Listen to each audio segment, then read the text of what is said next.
कार्यक्रम आयोजित केला. एसा कुलकर्णींचे आणि माझे खूप जुने संबंध आहेत.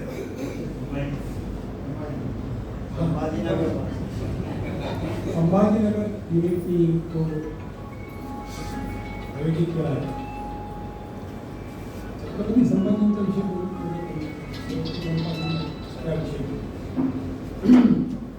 मुख्य पत्र आपला इच्छापत्राचा आहे.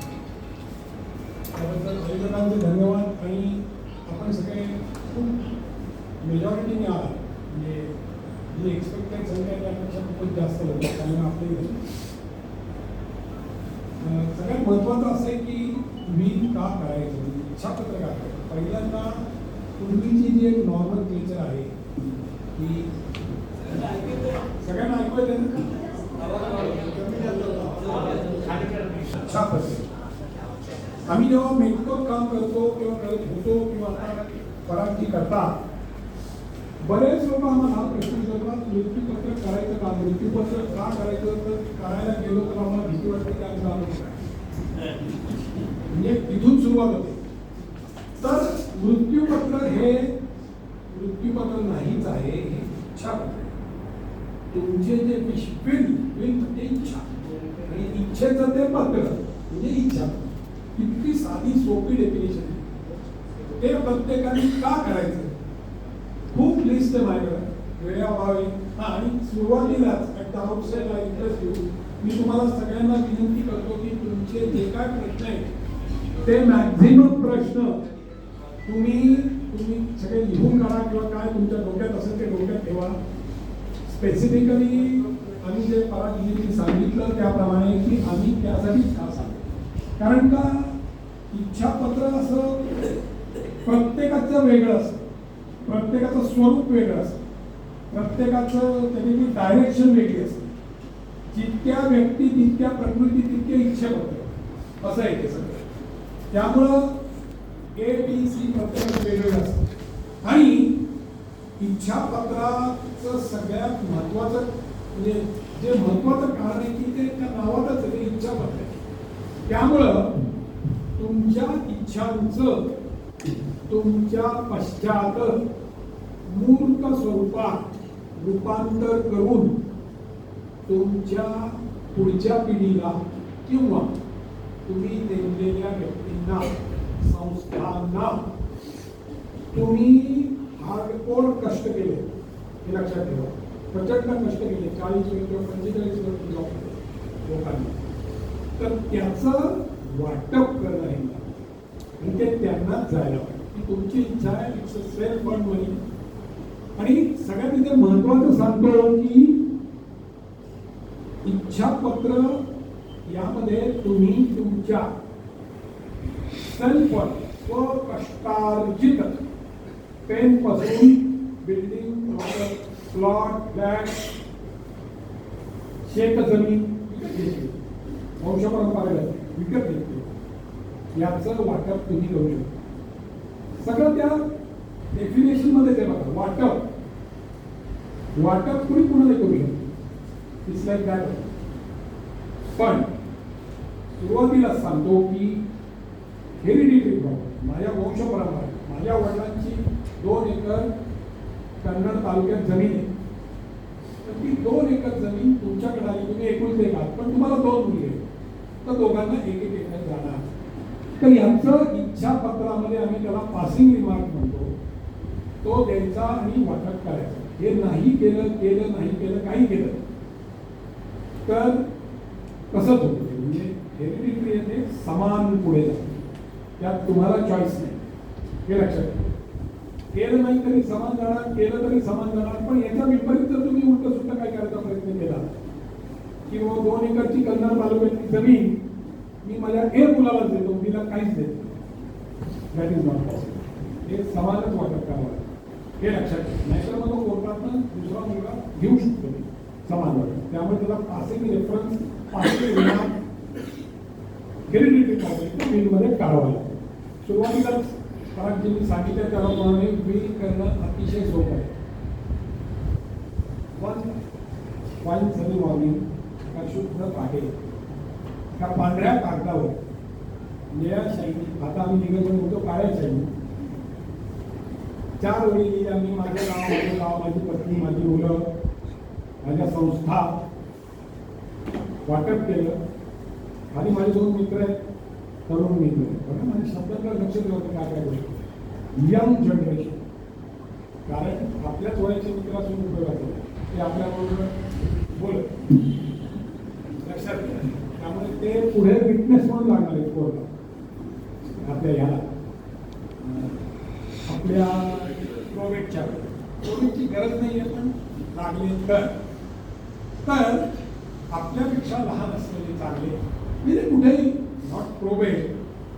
आमच्यासारख्या मेट्रोकडे एक्झिक्युटरशिप दिली आणि आम्ही विदाउट प्रोबेट केलं तरी आम्ही त्या विटनेसला कॉल करतो, त्यांचं सही घेतो, संमती घेतो, आम्ही पत्र तयार करतो, मिनिट्स करतो मिटिंगचे, त्याला त्यांच्या दोघांचं सह्या लागतात आणि डॉक्टर.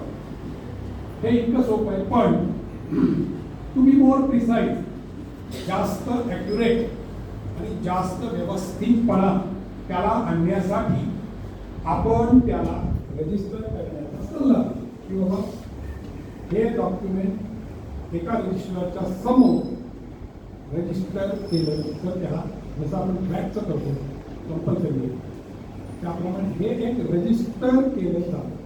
हे लक्षात घ्या. गरज नाही म्हणजे कायद्याने नॉट नेसेसरी, केलं नाही तरी फरक पडतो, पण केलं तर जास्त चांगलं. त्यामुळे केलं तर जास्त चांगल्या वाक्याला फॉलो करायचं. म्हणून रजिस्टर करायचं, 2 विटनेस, 1 डॉक्टर घरी ठेवायचं. एक्झिक्युटर जर मेट्रो असेल तर बेस्ट. मी बेस्ट का म्हणतो, मी तिथे काम केले म्हणून म्हणतो असं नाही. तर आम्ही आत्ता सांगितलं आमच्याकडे लिटिगेशन मेट्रोच्या अगेन्स्ट एक्झिक्युशनची एकही नाही. आम्ही जेवढं वाटप केलं त्यातनं कोर्ट कचऱ्या उद्भवलेल्या नाही. सगळ्यांचा कन्करन्स घेऊन वाटप केलं आणि सरकारी संस्था आहे महाराष्ट्र बँकेची, ही पण सरकारी संस्था आहे म्हणून मेट्रो चाललं. कॅबचं ऑडिट आहे, 4 ते 5 टाईपची ऑडिट आहे. त्यात आपलं इंटरनल इन्स्पेक्शन आहे, कॅबचं ऑडिट आहे, रेग्युलर ऑडिट आहे, कन्करंट ऑडिट आहे, 4-5 मॅनेजमेंट ऑडिट आहे, 5 टाईपची ऑडिट आणि इन्स्पेक्शन. आणि मग यातनं ते बघतात सगळे ऑडिटर्स काय कोणाचं किती नवीन बघू द्या, 4 वाटायला द्या, सगळ्यात जास्त कुठलं मोठं प्रॉपर्टीवर ते द्या, असे सगळे ते रॅन्डम आणि काय काय तर सगळं. म्हणजे मागच्या वेळचे जे आमचे स्टॅट्युटरी ऑडिटर होते RBIचे टॅक्सचे, त्यांनी मला सगळे वाचायला पाहिलं म्हणजे मला मी त्यांना मी ठेवायचं समोर माझे वाचणार आहे सगळे लिहिलं आपल्याला. 4-5 दिवस लिहिलंच वाचलं विल एक्झिक्युशन. म्हणजे हे नाही ऑडिटरला वी हॅव टू ते पण कॉन्फिडन्स म्हणजे काय आपण म्हणतो की जसं बँकिंगला म्हणतात बरेचशी लोक आहेत की आपण कॉन्फिडन्सचे सगळ्यात जास्त हायस्ट मेंटेन करतो. तर ही तिथं आमचं तसंच आहे. बाकी कुणाला नाही आम्ही सांगतो, पण auditor we have to give as per the guidelines of CAG. कॅगला आपल्याला गाईडलाईन्स आहेत कॅगच्या, त्याप्रमाणे आपल्याला कॅग म्हणजे control of auditor general new Delhi. Maharashtra बँकेचं ऑडिट RBIकडनं होतं आणि स्टॅट्युटरी ऑडिटर्सकडनं होतं. कॅगचं ऑडिट कॅग बँक ऑफ महाराष्ट्राच्या वरती सगळ्यात वरती जे अर्थ मंत्रालयाचं बजेट आहे भारताचं ते ऑडिट करतं. म्हणजे ती संस्था आमचं ऑडिट करते बिकॉज आम्ही प्रायव्हेट लिमिटेड गव्हर्नमेंट कंपनी होतो म्हणून आमचं ऑडिट ते होतं. कॅगचं काम असतं म्हणजे त्यातनं आम्हाला काही असं करता येते. Metro is very nice company, safely people are living, खूप मोठी नाव आहे, कॉन्फिडन्शियलिटीचा कॉल्स आम्ही सांगत नाही, तर त्यासाठी ते ऑडिट करणं गरजेचं आहे. म्हणून ते आम्ही करतो. एक 4-5 एक त्यामुळे तुमचं जास्तीत जास्त सिक्युअर. आता महत्वाचं का करायचं, सगळ्यात महत्वाचा प्रश्न का करायचं, वाय टू डू विल, इच्छापत्र का करायचे. अनेक एक 5-6 महत्वाचे मुद्दे सांगतो. एक तर तुमची हार्ड मगाशी बोललोय तरी परत एका तुमची हार्ड अर्न्ड प्रॉपर्टी आहे, तुम्ही स्वतः खूप कष्ट करून कमवलेले, तर ते पुढं व्यवस्थित झाले. पुढच्या पिढीला का तुम्हाला वाटतं ते मी पुढे सांगेन कसं कसं वाटत नाही, कोण कसं वाटत करते त्याची 2-4 उदाहरणं दिली वेगळी पूर्ण. तुम्हाला आता तुमच्या डोक्यातही उदाहरण नॉर्मली तुमच्या आपल्या सगळ्यांच्या डोक्यात काय असते की आपण आपल्या नेक्स्ट पिढी आहे. तर हे काय हा बेस आहे ते, पण नेक्स्ट पिढीच्या व्यतिरिक्त सुद्धा लोकांनी मदत केलेली नोकरी केलेली आहे आणि त्या बिलच्या माध्यमातून इच्छापत्राच्या माध्यमातून त्यांची साठवलेली प्रॉपर्टी रक्कम त्यांनी त्या त्या संस्थांना व्यक्तींना दिलेली आहे. यासाठी बिल. दुसरं महत्वाचं उदाहरण, दुसरं महत्वाचं कारण, तुमच्याकडे मी सगळी हायपोथेटिकल एक्झाम्पल्स आहेत किंवा लाईव्ह आम्ही पाहिजे, अनुभव आलाय, आम्ही पाहतो तो करत असताना आम्हाला जाणवलं एक मुलगा एक मुलगी आहे, पण तुमच्या असं लक्षात आलं की तुमचा मुलगा तुमच्याकडे धड लक्ष देतो असतं ना समाजामध्ये, पण मुलगी प्रामाणिक, ती आई वडिलांकडे लक्ष देते, येते जाते, भले ती तिथं सासरी आहे पण तिथं येणं जाणे, औषधोपचार काय लागलं, कमी जास्त आर्थिक मदत हे करते. असं उदाहरणं पाहायला मिळतात समजा. तर तुमच्या असं नंतर लक्षात आलं की खरोखरी मनापासून करते, निरपेक्ष भावनेने करते आई वडिलांना, आणि मुलाचं काही लक्षच नाही, तो इज नॉट लुकिंग ॲट अस, तो वेगळाच राहतो, काही लक्ष. तर या केसमध्ये तुम्हाला असं खूप वाटतं की अरे आता फ्लॅट आहे, हा तरी किमान माझ्या मुलीला फक्त विने त्याला उत्तर आहे. इच्छा पत्रातनंच तुम्ही तो मुलीला देऊ शकता. मुलगा काही करू शकत नाही, किंवा तुम्ही सेल्फ फंड तुम्ही स्वतः कमवले. हे एक. दुसरं आणखीन एक का करायचं उदाहरण, एक मुलगा असतो, एक मुलगी असते, किंवा दोन मुलगी असतात, दोन मुली असतात. तर एक खूप चांगला असतो, चांगला म्हणजे सो कॉल्ड रोड अर्थाने सक्सेसफुल, मग तो मुंबईला प्रायव्हेट फर्ममध्ये उच्च पदाधिकारी व्हाईस प्रेसिडेंट आहे, त्याला तिथं कंपनीने बंगला दिला, गाडी दिली, सगळं तो एकदम पॉप्युलर आहे, त्याचा पॅकेज क्लोज, त्याला काय ह्या आपल्या औरंगाबादमध्ये बंगल्याची गरज, सॉरी संभाजीनगर, आदर्शवत संभाजीनगर, आदर्शवत संभाजी. तर संभाजीनगरामधल्या बंगल्याची काहीही गरज नाही, पण दुसरा जो आहे जो तुमच्या सोबत आहे तो या संभाजीनगरामध्ये तेवढा शिकला नाही, मॅट्रिक पास झाला आणि नंतर एक छोटासा प्रायव्हेट कंपनी जॉब करतो, तेव्हा पगार कमी, आर्थिक परिस्थिती मीडियम पगार कमी असेल, त्याला गरज आहे म्हणजे सपोर्टची गरज आहे. सो दॅट केस तो तुमच्या सोबत राहतो, तुमच्या पेन्शन हे सगळं. तुम्हाला असं वाटतं की हे याचा मोठा वाटा याला द्यावा, आणि तुम्ही प्रामाणिकपणे मोठ्या मुलं सांगितलं की बॉस तुझ्याकडे सगळं वेल सेटल्ड आहे, तुला सगळं मिळतंय, तू हुशारीने कमवलेस स्वतः, तर आमच्या याच्यात राहता घराने आमचं काही भरोसा नाही, त्यातलं 80% आम्ही या मुलांना 20% तुला किंवा 75% तुला 25 असं वाटप करायचं झालं तर हे फक्त विधू का. मग तुमचा थोरला मुलगाही म्हणतो की बाबा जो कोणी असेल तो की ठीक आहे, काय मला काही त्याचा ऑब्जेक्टिव्ह घ्यायचं कारण नाही, I am having lot of my on, तुम्ही तुमच्या बरोबरच्या दुसऱ्या माझ्या भावाला बहिणीला द्या. हे असमान जे असतं घरात ते समानित करायची संधी तुम्हाला मिळते. आणखीन एक उदाहरण, आता हे जे उदाहरण आहे हे मी तुम्हाला या डायस फोरमचा या तुमच्या ऑफिसर्स ऑर्गनायझेशनच्या आणि या संभाजीनगरामधल्या या सगळ्या तुमच्या सिनियर मित्रांचा रिक्वेस्ट करतो मी सर्व मित्रांना माझ्या संभाजीनगरात की हे मी जे बोलतोय हे आपण जरूर ऐका आणि जरूर सांगा समाजामध्ये. थोडासा उल्लेख करा की मी केला. एक अशी केस असते की त्या घरामध्ये एक व्यक्तिमत्व बंदिमंत स्पेशल चाइल्ड असतो, एक चांगला असतो, एक असतो, किंवा काही काही एकच असतो, तो स्पेशल चाइल्ड असतो. मुलगा मुलगी काही व्यक्तिमत्व काही ठिकाणी तर आम्ही खूप पाहिल्या केसेस. तर असं लक्षात आलं की ते जे स्पेशल चाइल्ड आहे ते दुर्दैवाने सगळं बाकी व्यवस्थित आहे पण स्लो लर्निंग, त्यामुळे पटकन आकलन होत नाही, त्यामुळे जॉब करणे इतपत परिस्थिती आहे, पण बाकी सुद्धा सगळं करतं, घरात जवळ भाजी घेऊ शकतो इतपत वेळ करतं. पण that girl or child or boy काय असेल ते जाऊन काही खरेदी करू शकतो, म्हणजे असं अडचणीच आहे थोडंसं, बरोबर राहिलं तर बाकी सुद्धा छोटं असंही केसेस काही तर एकदमच म्हणजे काय स्पेशली रिटायर्ड केसेस आहेत तिथं, म्हणजे एक जण लागतोच घरात नाही पडतात, बरोबर लाईन स्पेशल म्हणजे आम्ही त्याला म्हणतो आजच्या नवीन याच्यामध्ये डिफरंटली एबल. तर डिफरंटली एबलमध्ये मुकबधीर, ब्लाइंड अशी लोक आहेत. तर त्यांचं काय का आम्ही पती पत्नी आहोत, पुढं एकटा आहोत, समजा एक पती किंवा पत्नी आहे, त्याच्यानंतर काय कोण बघणार आहे, कोणी बघत नाही. आमच्या या 50 लोक जे आता आम्ही सांभाळतो त्यांच्या स्वानुभवावरनं तुम्हाला सांगतो की कोणीही या स्पेशल चाइल्डची जबाबदारी घ्यायला तयार होत नाही. तुमचे सख्खे बहीण नाही, भाऊ नाही, जवळचा मित्र नाही, कोण नाही, कोण नाही, कोण नाही.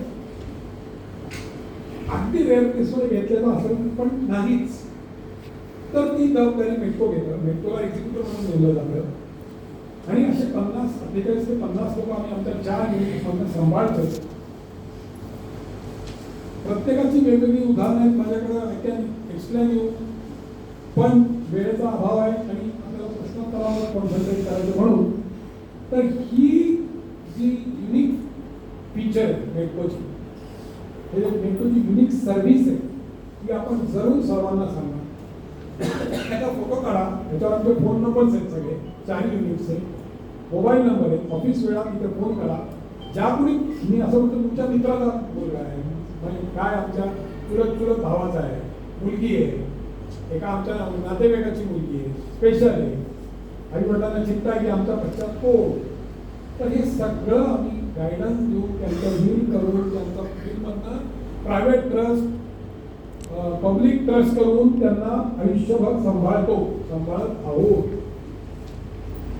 आत्ता एक जोडी आहे, मी नाव नाही घेत, हे टिफन काम आहे, ते आत्ताच उल्लेख केला परांजींनी, 58 वर्षाचे, ते गेले 30 वर्ष मेट्रो सांभाळतो, पती पत्नी पण सांभाळतो ना, घर बनवणं, खर्च वगैरे देणे सगळं विचारपूस करणे. तर हे कुणी करणार नाही, त्याला चार्जेस आहेत पण सगळं ठीक आहे, चार्जेस देऊन कुणी करणार. आपल्याकडे तर सोशल अँगल आहेच, बँक ऑफ महाराष्ट्रामुळे आपल्याकडे सोशल अँगल आहे, तर तो सोशल अँगल सामाजिक दायित्व समजून आम्ही करतो.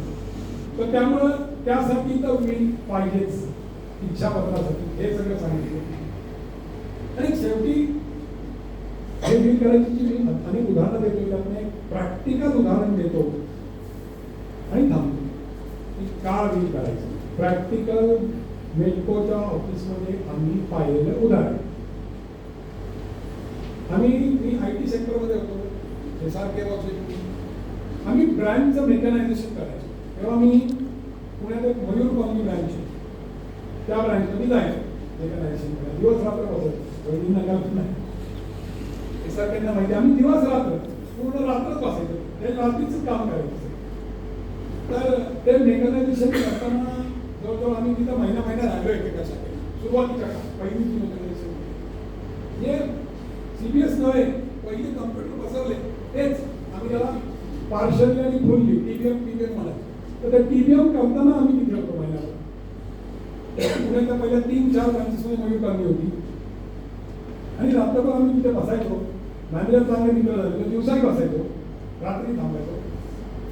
तर एक कॉर्पोरेशनमध्ये अधिकारी इथे यायचे, त्यांचं पेन्शन होतं तर डिपॉझिट पण होते महाराष्ट्राने. पण इकडे नवी कॉलनीच्या इथे फ्लॅट होता, गप्पा मारायचे, जायचे, आमची ओळख झाली. बरं तर काय सिनियर सिटीजन म्हणजे तेच होऊन म्हणायचे मॅनेजर की तुमच्याकडे काय अवघड वगैरे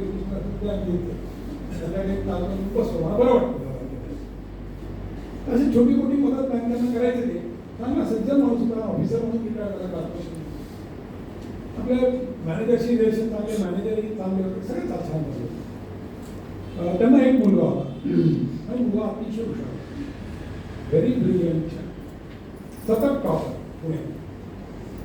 पहिलीचे 10वी काय, 10वीची मॅट्रिक, 12वी काय, ग्रॅज्युएशन, इंजिनिअरिंग टॉपर, MS करायला US ला गेला, तिथे टॉपर विद्यार्थी. सतत पहिला रँक त्यांनी मुलांनी त्या सोडला, काय त्याला टॉपर आल्यामुळे तिथे US ला जॉब लागला. US ला जॉब लागला, चांगल्या मोठ्या पदावर गेला. तिथल्याच म्हणजे महाराष्ट्रातल्याच महाराष्ट्रीयन मुली तिथं सेट झाली, तिथे लग्न केलं, तिथं लावून लागले, नागरिकत्व मिळालं. तर आम्ही मेकॅनायझेशन केलं तर 93-94-95 त्याला आता 30 वर्ष झाली. तर तो तिथे चांगला सेटल झाला आणि पुढे या गृहस्थाची पत्नी एक्सपायर झाली त्यांच्या आधी, ते एकटे राहिले आणि ते यायचे. आम्ही पण झाले नसेल तुमचं सेट झाला, मुलाकडे राहता येता दिवसला 3 महिने 4 महिने. तर तुमचा जो फ्लॅट आहे ते सगळं व्यवस्थित बिल करा आहे त्याच्या नावावर करा. ते म्हणजे करू बघू असं बघत राहायचं आम्हाला बघू करू. एकुलता एक मुलगा आहे, सगळे त्यातच आहे. यांनी ते एक कोकणात ठरलेलं वाटतं. एकुलता एक मुलगा आहे त्यातच आहे सगळं, माझं काही नाही. आम्ही म्हणायचं असं नसतं प्रत्येक गोष्टीवर निघा. आता बँकर्स आपण म्हणजे लेखी असल्याशिवाय पुढे जातच नाही काय. आम्ही त्यांना सांगितलं नाव लेखी पाहिजे. We should have something in our hand. की तुम्हाला ज्या त्या मुलाच्या नावाने करायचं ते बिल करा. असं मेटको करायचं, मेटकोच नाही करायचं. तुमचा मित्र कोणी असेल त्याच्याकडनं बिल करा. काही नाही होतं असं ते काही नाही म्हणायचं. आणि पुढं एक 4-6 महिने वर्षांनी गेले दिवस एक्सपायर झाले. ते 80 वर्षाचे ते गेले. बिल केलेलं नाही. फ्लॅट आहे मयूर कॉलनी. चिरंजीव अतिशय मोठ्या पदावर US म्हणजे कंपनीच्या CEO लेवलला गेले. त्याला तर सक्ती मिळणंच शक्य आहे. इतका बिझी सगळं ग्लोबलचं त्याच्याकडे. त्यामुळे तो काय विधीच्या वेळा मला 2-3 दिवस विधी केले. काय त्यांचं हे केलं काय 10 दिवस असेल ते विधी झाले. तो गेला तू गेलाच तिकडेच राहिला. 6 महिने झाले, वर्ष झाले. पण यांची सोसायटी शेजारी होती काही, त्यामुळे त्यांच्या सोसायटीचे बरेचसे खातेदार आपल्याकडे. तर आम्ही विचारतो काकांचं काय झालं काय फ्लॅटमध्ये लॉक करून पडलाय कोण नाही दिलं. मुलाला सांगितलं. मग ते सोसायटीचे सेक्रेटरी हुशार होते. त्यांनी काय केलं मुलाचा पत्ता शोधून काढला बेसला आणि ते पत्र पाठवलं त्याला. असं आहे आपले पैसे 6 महिन्याचे भरलेले नाही. 2-3 वर्ष तर सगळं कॉर्पोरेशनची टॅक्सेस नाही भरत दबतो होतो कॉर्पोरेशन. त्या मयूर पालण्यासारख्या ठिकाणी 1 CR मिनिमम लागेल. तर तुम्ही तो ताबडतोब त्याचं काहीतरी करा. इथं या काय तुमचं जे असेल लिगल प्रोसिडिंग्स करा कंप्लीट. आणि तुमचं काय महाराष्ट्र बँकेत जे काय असेल तुमचं बघा पुढचं सगळं लिगल. असं त्यांनी पत्र पाठवलं. त्या चिरंजीवांचं उत्तर आलं की तो मनुष्य महिन्याला 1 कोटी कमवतो.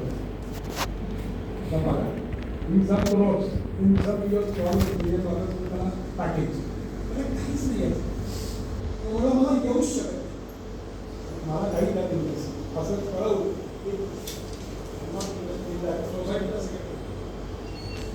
आता सेक्रेटरी तिच्या कार्यालयामध्ये मिनवाल काय झालं. यांचा एक भाचा होता इंदूरला, म्हणजे बहिणीचा मुलगा, सख्या बहिणीचा मुलगा. एक यांच्या बहिणी तोच एक मुलगा तो भाचा.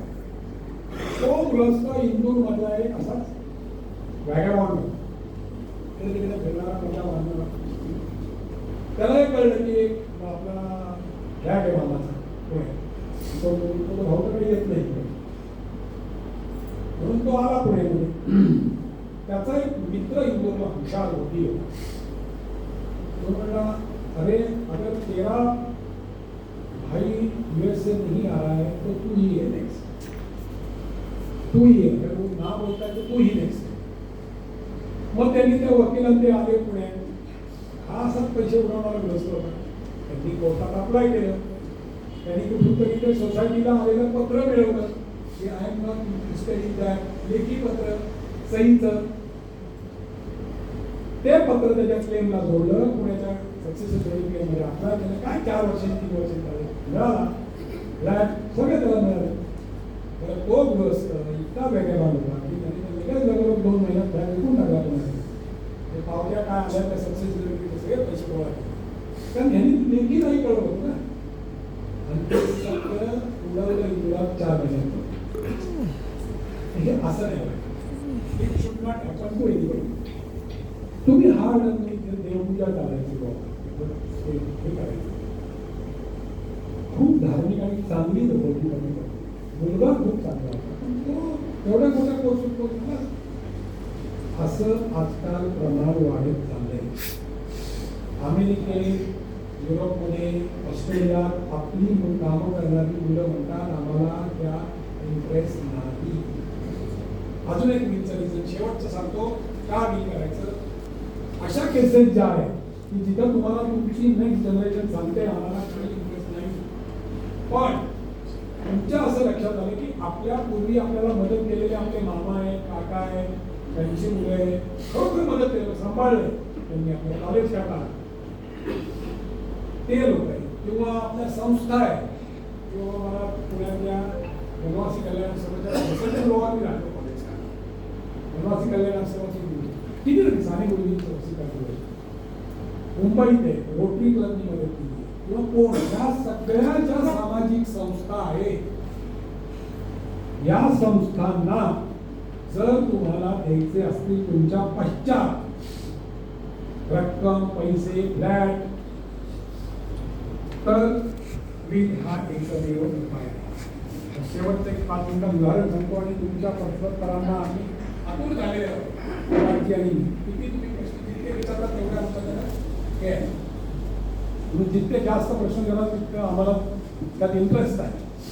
तर शेवटचं उदाहरण असं की ते मेटकोत मी बसले असताना सांगितलं होतं, आम्ही पाहिलेलं आहे आणि सांगितलं पण महाराजच्या ठिकाणी व्याख्यान या गृहस्थ वगैरे पुण्यात आहेत म्हणजे ते, तर त्यांचं बिल आम्ही केलं, ड्राफ्ट केलं आणि त्या बिलमध्ये त्यांनी लिहिलं होतं की माझ्या पश्चात बंगला आहे त्यांचा कर्मचारी.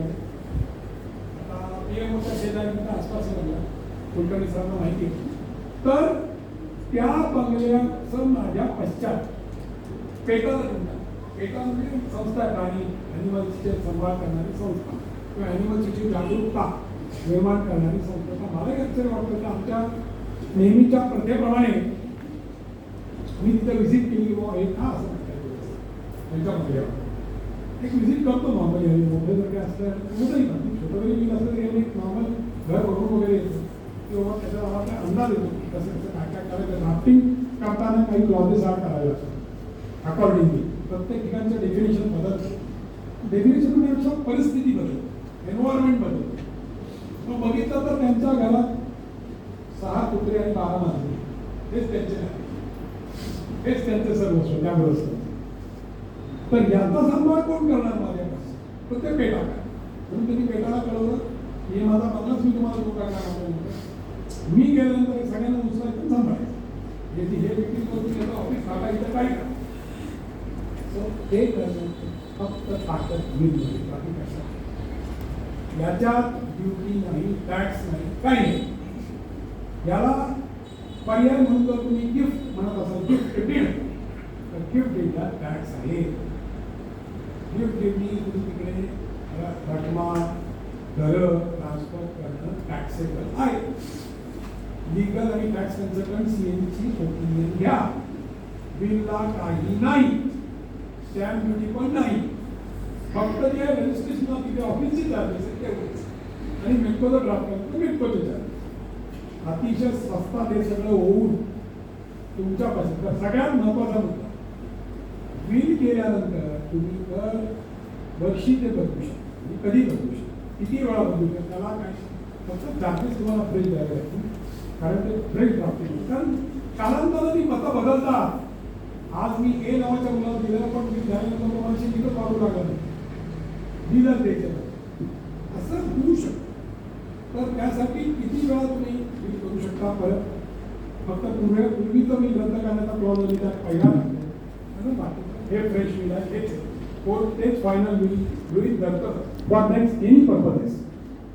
आणि यासाठी आपणा सर्वांना कळकळीची विनंती की सर्वांनी इच्छापत्र जरूर करा, जरूर करा, एक्झिक्युटिव्ह नेमून करा. आपल्या मुलांना पुढच्या पिढीला माहिती नसतं लिगल खाते कोणते कसं ट्रान्सफर करायचं, how to transfer of property, याचा फायदा वकील हे लोक घेतात. हे आमचं ट्रान्सपरंट आहे, फिक्स चार्जेस आहे, गव्हर्नमेंट अप्रूव्ड चार्जेस आहे, टॅग अप्रूव्ड फीज आहे तिथं सगळ्या आम्ही दाखवतो.